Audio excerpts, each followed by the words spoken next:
All right. Electrolysis is when we're going to use electrical energy to cause a non-spontaneous reaction to occur. Normally we call it an electrolytic cell.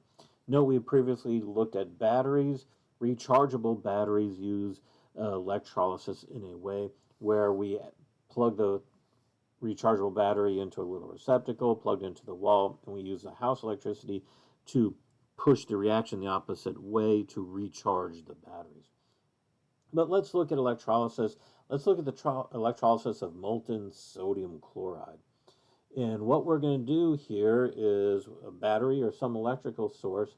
We're going to have a piece of iron as the cathode, usually a piece of carbon as our anode here, and we just put it in a container of molten NaCl. The nice thing about this type of electrolysis is you don't need salt bridges, you don't need to separate the two half reactions in this case. All right, but also note that the sodium chloride must be molten. You must melt it. Now, sodium chloride melts at like 800, a little greater than 800 degrees Celsius. So it's going to take a lot of heat to get it melted, but you have to get it melted because you need things moving around. You need the ions moving. But if we do this, if we get this, we find that at the anode, that we get the chloride ions are going to oxidize into Cl2, giving up 2 electrons. The cathode, the Na plus ions, will gain electrons to form sodium liquid. Now, if you look at the cell potential, we realize the oxidation potential is negative 1.36 volts. The reduction potential is negative 2.714 volts. So E naught for the cell is negative 4.074 volts. That's a very large negative number. It means this reaction that we're pushing here of Na plus Cl minus goes to Na liquid and Cl2 gas. This reaction goes way, way, way, way, way to the left. In fact, if you took chlorine gas and put in some solid sodium in there, you need to stand back because that's a very violent reaction going this way. This is very much downhill. These reactants are much, much more stable than these products are. However, with enough electricity, with at least 4 volts, we can get this reaction to go this way, the opposite way nature wants it to. And turns out this electrolysis of molten sodium chloride is our major source of pure sodium metal and chlorine gas. All right. Now, so the question is, how much voltage you need to apply? One would think, well, just apply negative 4.074 volts and you'd get it. It turns out in practice, you need to apply more than this voltage because, A, there's inefficiencies. There's always going to be energy leaking somewhere. Also, something called overvoltage.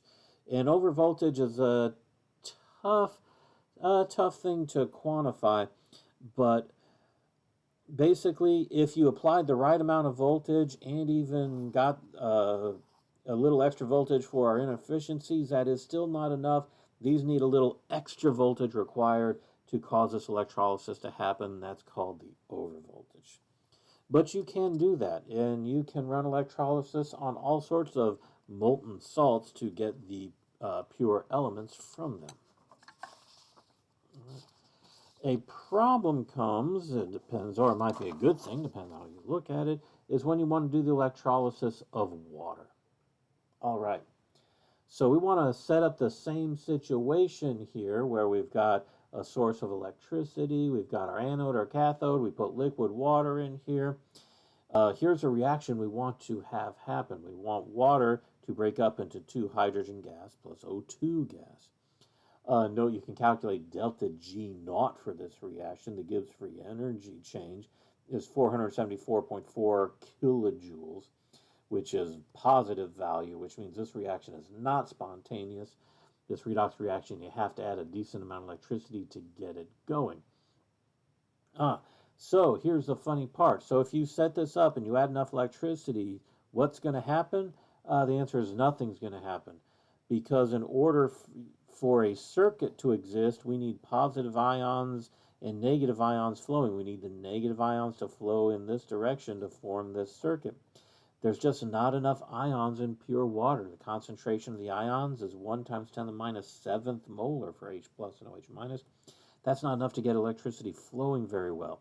So if you just did this situation right here, you would find electricity will not flow. So what we need to do is add something in here that will allow electricity to flow but won't really interfere with our electrolysis process. And what we usually do is 0.1 molar of sulfuric acid. We add H2SO4. So now we've got our ions in here, and now electricity will flow because H plus will flow this way, SO4 minus negatives flow that way, and this will work. And the H2SO4, not only does it provide an ionic situation in here so electricity can flow, it also provides the H plus ions that get reduced to H2 gas. And so what we find, our anode, water, liquid, will react to form O2 gas plus 4H plus aqueous plus 4 electrons. And at our cathode, H plus 2 electron goes to H2. Note it's a 4 electron system, so you have to multiply this by 2. And here we have our overall reaction when we look at it because the H pluses cancel out. And what we find, our cell voltage is negative 1.23 volts. Negative because it is not spontaneous. All right. Question though, when we looked at our previous electrolysis, we had molten NaCl. What would happen if we put in aqueous NaCl? What if instead of H2SO4 in here, we put in sodium chloride in here? What is going to happen? Well, what we find is we've got a bit of a problem because when you look at the anode here, we find this potential reaction here, our oxidation potential is negative 1.23 volts, which means it only takes negative 1.23 volts with a little over voltage to get this reaction to occur. The reaction is defined as 0 volts. What this means is if you put sodium chloride in here, going back to the previous page, the oxidation of chloride is 1.34 volts, which is more energy than 1.23 volts, which means if you ran electricity through aqueous NaCl, water would get reduced into O2, the water would get oxidized to O2 much more readily than the chloride would get oxidized to chlorine. By the same token, H plus getting reduced we've defined 0 voltage here versus negative 2 volts for Na plus to get reduced, which means if you put sodium chloride in here, you would still get this reaction occurring. You would still get 2H2 liquid plus, you'd still get, or the 2H2O going through the electrolysis. Now, here's a bit of a problem from a practical standpoint. Theoretically, this is what's going to occur. But practically speaking, if instead of H2SO4 in here, you put NaCl in here to get the water to conduct electricity, we would expect this to be the only reaction that occurs. But note, our oxidation potential is minus 1.23 volts here. Our oxidation potential to make chlorine gas is minus 1.36 volts. 1.36, 1.23. These voltages are a little close together, and due to overvoltage necessary to get this process to occur, what you would find is if you did put sodium chloride in there instead of sulfuric acid, you would run the danger of some chlorine gas also being formed. Because with overvoltages, we are awful darn close. We're probably going to be even above the negative 1.36 volts that we're going to add. Because if we only have to add negative 1.23 volts plus overvoltage, oh yeah, we're going to probably be higher than negative 1.36 volts. We might make a little bit of chlorine gas. And so if you're doing this in the lab, you generate chlorine gas, you breathe it in, you would die, and people don't like that.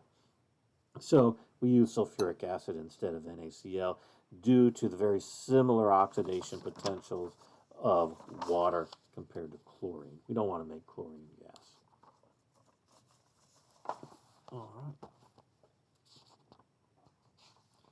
Well, the nice thing about electrolysis is we can use some math now. We haven't done too much math. You can't even count this as math, can you? All right, so let's look at the quantitative aspects of electrolysis. Our current, remember, current is measured in amperes, amps. 1 coulomb equals 1 ampere times 1 second. Note 1 coulomb equals 1 mole of electron times the Faraday constant. The moles equals coulombs divided by the Faraday constant. Recall Faraday constant, 96,500 coulombs per mole. All right. But what we can do then is if we take our current in amps times our time in seconds, well, current times time will equal coulombs. So that'll be our electrical charge in coulombs. We know that the coulombs divided by the Faraday constant is going to be the number of moles of electrons. Some people call it the number of Faradays. That's the number of moles of electrons. Well, if we have the moles of a number of moles of electrons and we know how many electrons are involved in the process, that will tell us the number of moles of substance oxidized or reduced. And then once we have moles of something, we can get the grams of something.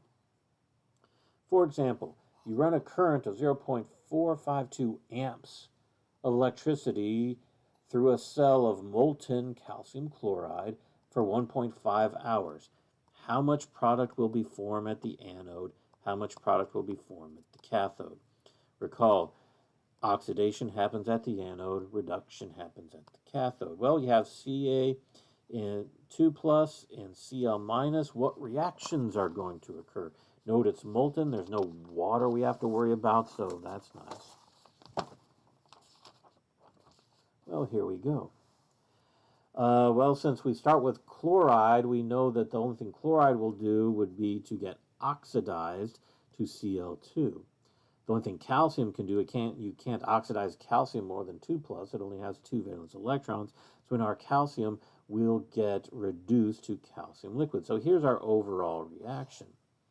Our calcium 2 plus and our chlorides will undergo the redox reaction to form calcium liquid at these temperatures and Cl2 gas. All right, so the number of coulombs of charge that we're going to have is going to equal our amps times our time. That equals number of coulombs. And so our time is in hours. We know that it's got to be in seconds. So our 0.452 amps times 1.5 hours times 3,600 seconds per hour, 6 seconds per minute, 6 seconds per minute, 60 minutes per hour, or excuse me, 60 seconds per minute, 60 minutes per hour. So we get this 3,600 here. We find that the number of coulombs, the amount of charge that will come about through this process is 2.44 times 10 to the third coulombs. All right. Note this is a 2-electron process. So if we know we have 2.44 times 10 to the third coulombs of total electrical charge, we know we got 1 mole of electrons for every 96,500 coulombs. We also know we get 1 mole of calcium for every 2 moles of electrons. And we've got 40.0 grams of calcium for every 1 mole of calcium. Tells us we're going to have 0.507 grams of calcium. Since that happens at the cathode, we're going to have 0.507 grams of calcium at the cathode.